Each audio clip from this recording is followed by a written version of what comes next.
Ano nga ba ang dry skin? Pagkatapos mo bang maghilamos, parang banat o humihigpit or tight agad ang mukha mo? Magasbang ba kapag hinahawakan o minsan ay nagbabalat at may flaky areas? Possible na dry skin ang skin type mo. Pero ano nga ba talaga ang dry skin?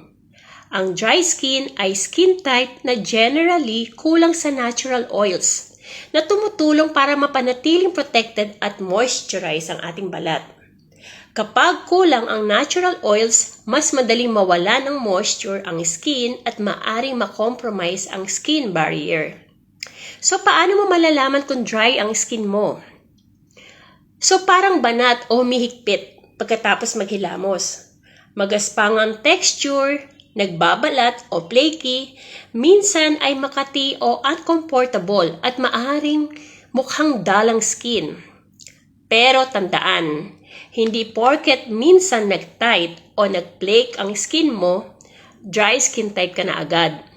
Pwede rin itong mangyayari dahil sa dehydration, irritation, cold or dry weather, air conditioning, hot showers, harsh cleanser, o sobrang paghihilamos, or hormones. At importanteng malaman, dry skin at dehydrated skin are different. Ang dry skin mainly kulang sa oil. Ang dehydrated skin naman is kulang sa water.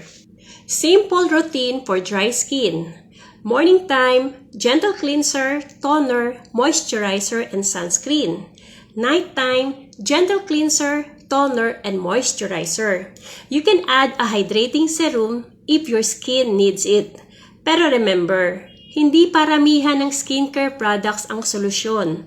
Mas importante ang tamang products para sa needs ng skin mo. At kung sobrang dry, crack, makati, masakit, namumula, o persistent ang dryness, mag-consult sa dermatologist dahil maaring may ibang skin condition involved. Good skincare start with understanding your skin. This is Jen. Follow my Amazon series for more practical skincare and beauty education. See you. Thank you. Bye.